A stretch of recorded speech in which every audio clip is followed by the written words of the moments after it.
Doctor గారు మరి ఈనాటి పథ్యాహారంలో ఏ సమస్య కోసం మనం పథ్యాహారం తయారు చేసుకోబోతున్నాం అంటారు? ఇవాళ ఏంటంటే జనరల్‌గా ఎక్కువ మందికి ఉపయోగపడేలాగా పుష్టినిచ్చేటువంటిది. అంటే శరీరంలో ఉండేటువంటి ధాతువులన్నీ పెరిగేలాగా అంటే రసము, రక్తం, మాంసము, మేధస్సు, అస్థి, మజ్జ అని చెప్తాము. శరీరంలో ధాతువులని అన్ని రకాల టిష్యూస్‌కి బలం వచ్చేలాగా అంటే ఇన్ జనరల్ చెప్పాలంటే శరీరానికి ఒక బలాన్ని ఇచ్చేటువంటి, పుష్టినిచ్చేటువంటి ఒక మంచి పథ్యాహారం. అంటే మరీ సన్నగా ఉన్నాం, కొంచెం ఒళ్ళు రావాలి, చిన్నపిల్లలు బలం లేదు వాళ్ళకి, కాస్త బలంగా ఉంటే బాగుంటుంది అలా అనుకుంటాం కదా! అలాంటి వాళ్ళందరూ వాడుకోవడానికి చక్కటి పథ్యాహారం తయారు చేద్దాం.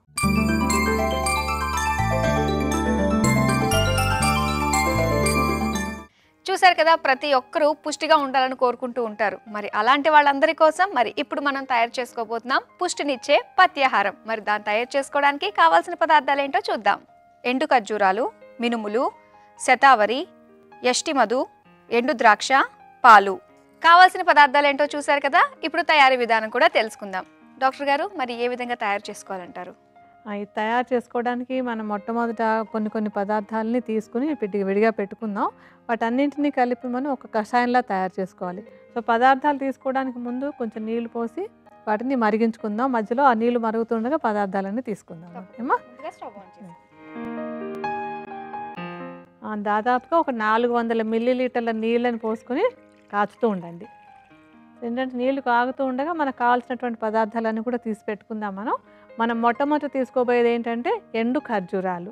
ఈ ఎండు ఖర్జూరాలు అనేటువంటిది శరీరానికి బాగా బలాన్ని ఇస్తాయి. ఇందులో న్యాచురల్గా ఉండేటువంటి న్యాచురల్ షుగర్ ఉంటుంది. ఇది రసాయనంగా శరీరానికి మంచి ఖనిజ లవణాలు, పోషక విలువలు అన్నీ బాగా ఉంటాయి అన్నమాట.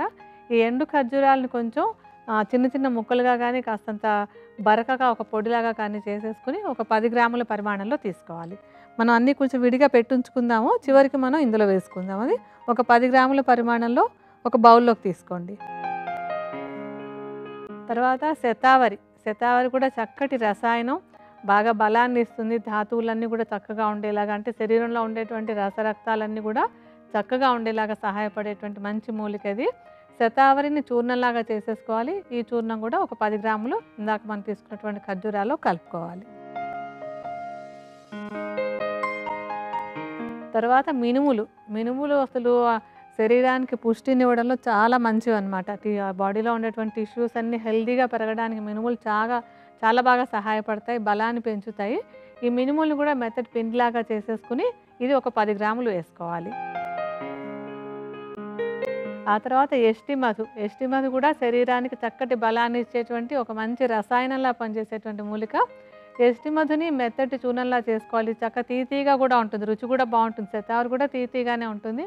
యష్టిమధు ఇంకా తీయగా ఉంటుంది అనమాట. దీని పేరు అతిమధురం అని కూడా అంటారు. ఇది చూర్ణం చేసుకుని ఇది కూడా ఒక 10 గ్రాములు తీసుకోవాలి. ఇంకా ఆఖరి పదార్థం ఏంటంటే ఎండు ద్రాక్ష అందరికీ తెలిసినటువంటి రుచిగా హాయిగా హ్యాపీగా తింటారు పిల్లలందరూ కూడాను. ఇందులో చక్కటి న్యాచురల్ షుగర్, శరీరానికి ఆరోగ్యాన్ని ఇచ్చేటువంటి న్యాచురల్ షుగర్స్ ఉంటాయి. అలాగే మంచి బలాన్ని ఇచ్చేటువంటి ఖనిజ లవణాలన్నీ కూడా ఇందులో బాగుంటాయి. ఈ ఎండు ద్రాక్షను కూడా ఒక 10 గ్రాముల పరిమాణంలో తీసుకోవాలి. ఇప్పుడు ఏంటంటే ఈ ద్రవ్యాలన్నీ కలిపి మనకి సుమారుగా ఒక 50 గ్రాములు అవుతాయి. అన్ని 10 గ్రాములు తీసుకున్నాం కదా. ఈ 50 గ్రాములకి మనం 8 రెట్లు ఇందాక 400 మిల్లీలీటర్ల నీళ్లు పోసుకుని ఉంచుకున్నాం. ఆ నీళ్లు మరుగుతూ ఉండగా ఈ మిశ్రమాన్ని అందులో వేసేసుకోవాలి. వేసేసేయండి.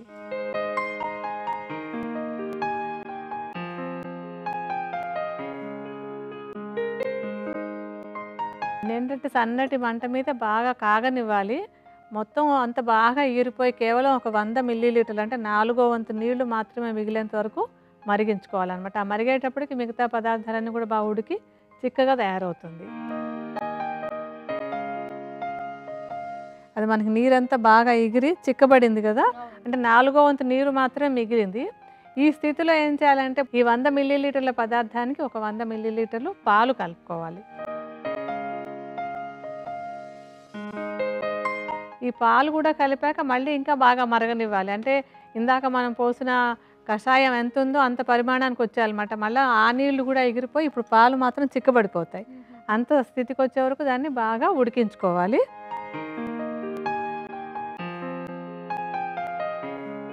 ఇప్పుడు అంటే మనకు కావాల్సినటువంటి పుష్టినిచ్చేటువంటి పథ్యాహారం రెడీ అయిపోయినట్టేనమాట.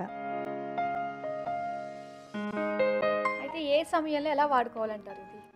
ఇప్పుడు దీన్ని ఏంటంటే ఇది ఇలా తినేయం మనం. ఎవరికైతే పుష్టి కావాలి, బలం కావాలి అనుకుంటారో వాళ్ళు ఇప్పుడు మనం తయారు చేసుకున్నటువంటి ఈ పదార్థాన్ని అన్నంతో కలుపుకోవాలి. అన్నం తినేటప్పుడు అంటే మనం ఏదో ఒక కూర పులుసు అలా వేసుకుంటాం కదా, అలాగే ఇది ఒక పదార్థంలాగా దీన్ని అన్నంలో కలిపేసుకుని కొద్దిగా నెయ్యి కూడా వేసుకుని ఒక ఐటెంగా దీన్ని తింటూ ఉండాలి. అలా తీసుకున్నట్టయితే కనుక చక్కగా న్యాచురల్గా పుష్టి వచ్చి శరీరం బలంగా తయారవుతుంది. ఓకే డాక్టర్ గారు, లావుగా ఉన్న వాళ్ళ సంగతి పక్కన పెడితే కొంచెం సన్నగా ఉన్న వాళ్ళు ఫీల్ అవుతూ ఉంటారు. నేను కూడా కొంచెం బొద్దుగా అయితే బాగున్నాను, రకరకాల మందులు రకరకాలుగా ట్రై చేస్తూ ఉంటారు. ఇదైతే చక్కగా వాళ్ళకి సెట్ అయిపోతుంది. అవునమ్మా, ఇది చక్కగా ఉపయోగపడుతుంది. అదే కాకుండా ఏంటంటే ఇది కొవ్వు పెరిగేలాగా చెయ్యదు. మజిల్స్ అవన్నీ కూడా చక్కగా దృఢంగా అయ్యేలాగా, ఎముకలు గట్టిపడేలాగా అవుతుంది. బట్ కొవ్వేమీ పెరిగిపోదు అనమాట, ఫ్యాట్ పెరగదు, స్ట్రెంగ్త్ మాత్రం బాగా పెరుగుతుంది.